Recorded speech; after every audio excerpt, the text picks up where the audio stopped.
ভারতের সিকিম রাজ্যের হিমালয়ের হিমবাহ এবং বাংলাদেশের মধ্যে একটি লালমনিরহাট, রংপুর, নীলফামারী, কুড়িগ্রাম জেলা দিয়ে প্রবাহিত হওয়া নদীটির নাম তিস্তা নদী। লালমনিরহাট জেলার হাতীবান্ধা উপজেলায় দোমার হাতীবান্ধা রোডে এটি অবস্থিত। তিস্তা নদীর নামটি এসেছে সংস্কৃত শব্দ ত্রিস্রোতা থেকে, যার অর্থ তিন ধারা। এই নামকরণের কারণ হলো এই নদী প্রাচীনকালে তিনটি ধারা নিয়ে প্রবাহিত হতো। সময়ের সঙ্গে সঙ্গে ত্রিস্রোতা শব্দটি পরিবর্তিত হয়ে তিস্তা হয়ে যায়। ভারত ও বাংলাদেশের মধ্য দিয়ে প্রবাহিত হয়ে এটি ব্রহ্মপুত্র নদীতে মিশে যায়। তিস্তা ব্যারেজ প্রকল্প শুরু হয় 1979 সালে। মূল ব্যারেজ নির্মাণ শেষ হয় 1990 সালে। উদ্বোধন করা হয় 16 জানুয়ারি 1997 সালে। তিস্তা নদীর এই সৌন্দর্য দেখার জন্য দূর দূরান্ত থেকে মানুষ এই তিস্তার ব্যারেজে এসে ভিড় করেন। তিস্তা ব্যারেজ যেভাবে কৃষিখাতকে উন্নতির দিকে ধাবিত করছে, ঠিক একইভাবে তিস্তার দুই পাশের বাসিন্দাদের যাতায়াতের ব্যবস্থাকে আরও সুদৃঢ় করে তুলছে।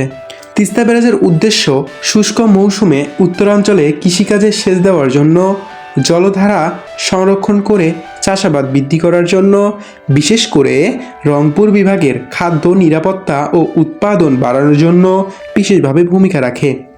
তিস্তা ব্যারেজের সঙ্গে সংযুক্ত সেতুটি যা নদী পারাপারের জন্য ব্যবহৃত হয়, ব্যারাজ প্রকল্পের অংশ হিসেবেই নির্মিত।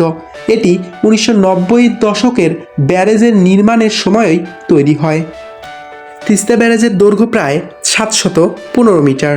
প্রধান ক্যানেল সহ সেচ ব্যবস্থা বিস্তৃত প্রায় 9500 কিলোমিটার। উত্তরাঞ্চলের 8 থেকে 10টি জেলার যোগাযোগের গুরুত্বপূর্ণ একটি সড়ক। কৃষিপণ্য, পাথর ও অন্যান্য বাণিজ্যিক পণ্যের পরিবহন সহজতর হয় এই সেতুর মাধ্যমেই। ব্যারেজের ওপর দিয়ে যানবাহন চলাচলের সুযোগ থাকায় এটি সড়ক সেতুর কাজ করে।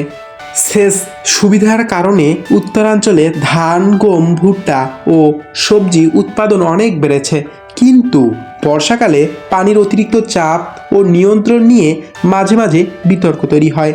ভারতের সঙ্গে তিস্তা নদীর পানি বণ্টন নিয়ে দীর্ঘদিন ধরে আলোচনা চলছে।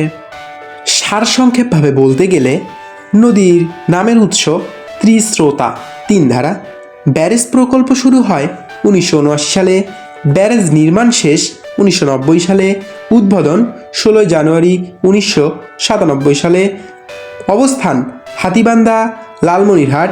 উদ্দেশ্য সেচ, কৃষি উন্নয়ন, পানি নিয়ন্ত্রণ। সেতুর ভূমিকা যোগাযোগ ও বাণিজ্য।